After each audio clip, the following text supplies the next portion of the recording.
Welcome to the show. This is The Adults Are Talking, and today we are continuing our discussion from our last episode, which was... It was a list. Here it is. 10 topics people with below average social skills bring up in everyday conversation. And so, just a brief recap. Number 1 was graphic health issues. Number 2, money. 3, deep political rants. Their intense dislike for certain groups of people. Number 4. Number 5. Personal trauma. Too early in the relationship. And so now we continue with number 6. Extremely niche interests without checking if others are interested. There's nothing wrong with being passionate, but launching into a 20-minute monologue about model trains, crypto, or rare bird calls without checking in can lose people fast. It reminds me of, this was a long time ago. My girlfriends and I were hanging out with some people from my friend's band, some groupies, I guess you could call it. And this one guy, he was like the brother of a boyfriend, one of the boyfriends, and we were stuck hanging out with him, and he was going on and on and on about porn conventions in Las Vegas, and we're like, yeah, we don't go to those. Okay. It's just so odd and weird. I think the thing here, though, is going on a 20-minute monologue about anything can probably lose people fast. Although, I think if someone started telling me about their model trains or crypto or something interesting or rare like that, I think it'd be interesting. Yeah. To kind of break up the boring ambiance of whatever you're dealing with. But I think just going on and on about it is what makes it difficult. Yeah, some people just don't know how to read the room, and they can't tell if somebody's interested or not, so they don't care. They just keep going, like a wild train. I just got this new locomotive. You have to check it out one day. You have to come to my garage, just you and I, and check out my new train set. Yeah, and at a certain point, the person feels terrible and doesn't know what to say at that point. It's like they already gave them kind of some looks and some signs. That's when you start to do the one step back every minute or so, and then another step back. You're subtly sending the message that I want to leave. I want to leave this whole situation. You're like on their front porch. Yeah. And they're still in their recliner in the living room. Number 7, complaints, especially in the first few moments of meeting someone. I've come across this so many times. How's it going? Oh, don't even get me started. And then then they get started. Yeah, the Debbie Downer or the negative Nellies. Right. Yeah, they just start going in on whatever's ailing them that day. Yeah. Oh, the wife or the husband. I went to the store and then I asked for this and they didn't have it and I wanted a new one and then I had a... No, I do this to my family all the time. Right. But strangers, I don't think I'm a pretty positive person. Everyone needs to vent sometimes, but leading with negativity, especially with someone you barely know, sets the tone of the conversation before there's been any real rapport. Mm-hmm. Yeah, I mean, of course, friends and family, we want to hear how their day went. We do ask. But yeah, sometimes like when you're waiting in line and they just start going in on something, you're like, I just want to pay for my goat cheese. Speaking of goats, don't even get me started. I had this really nice couch and... I remember one time I was stuck in a really long line at the Dollar Tree and the lady in front of me just... Because we're high rollers. This woman in front of me just assumed that I was with her political affiliation, And maybe I was, but I didn't want to hear it. And her especially talking so loud. It's my God. Everyone can hear her and it's a one-sided conversation. And I'm just like, I'm stuck. And everyone's looking at me. And it's they got to send them all back. Am I right? I just want to pay for my dish soap. And it was just so uncomfortable because I was like, I don't know what to say to get out of this. Maybe I should just go get something, get out of line and go get something Yeah. else. But then you run the risk of, Oh, my child. I have to go find my child. and then you run the risk of, what if I get in line and it's the opposite, like, Oh. political affiliation? Then I got to hear two sides of it. That's when you just leave. Forget it. I don't need Band-Aids after all. It's $1.25 here. I'll just go someplace expensive and pay $5.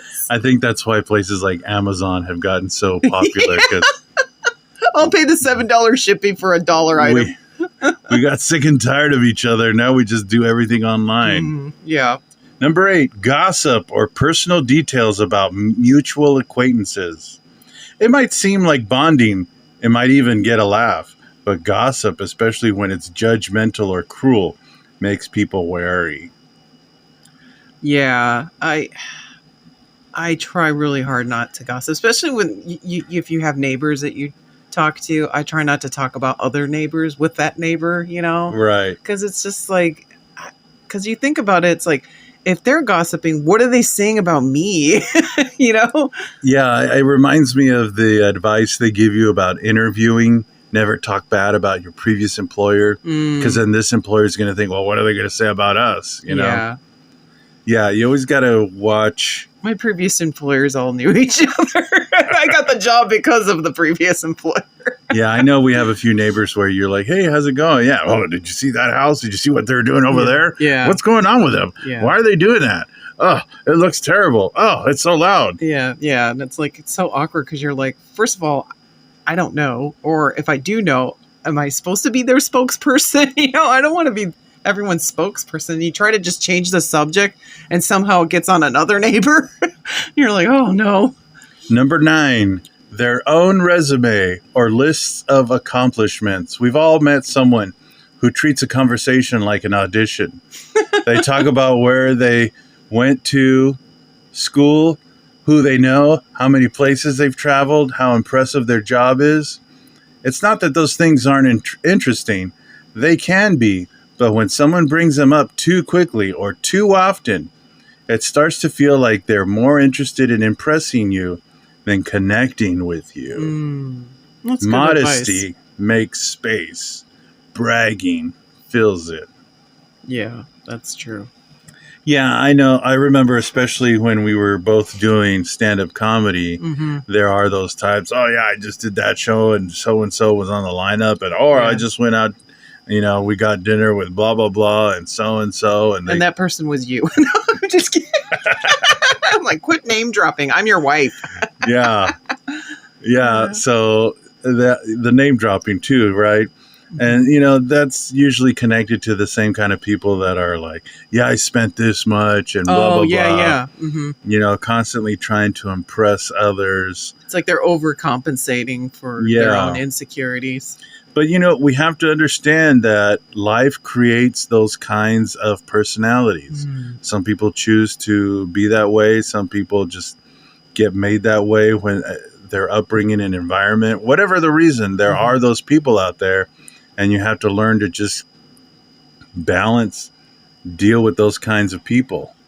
Yeah, because a lot of times those people are harmless and they have a lot of hurt and inside and they just want to feel good about themselves. So it's not going to kill you to just every now and then be like, wow, be impressed. Just be impressed, just stroke the ego. They need it, Right. They're just not getting enough love. You can plan ahead. Yeah, you can plan ahead not to be around those kind of people as often. If possible. Yeah, it's almost like they're maybe they're narcissistic. Right. Number 10, prying personal questions too early, too fast. I know I've done that. I have too. How much did your house cost? Why don't you have kids? Are you still single? These kinds of questions, especially without context or warmth, can feel invasive. Yeah. I've had that. Why don't you have? We only have one child. I get that common question, and I just roll with it. But they're like, "You need another one. Why wouldn't you have another child?"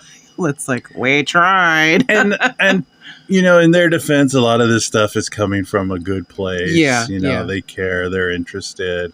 Yeah. And so, But some people you can tell are just trying to be nosy, Mm-hmm. you know.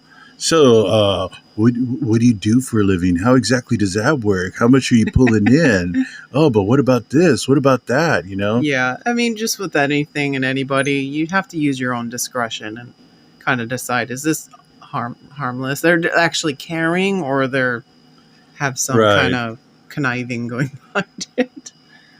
People with poor social awareness often don't realize that just because they're curious doesn't mean they're entitled to an answer. Hmm.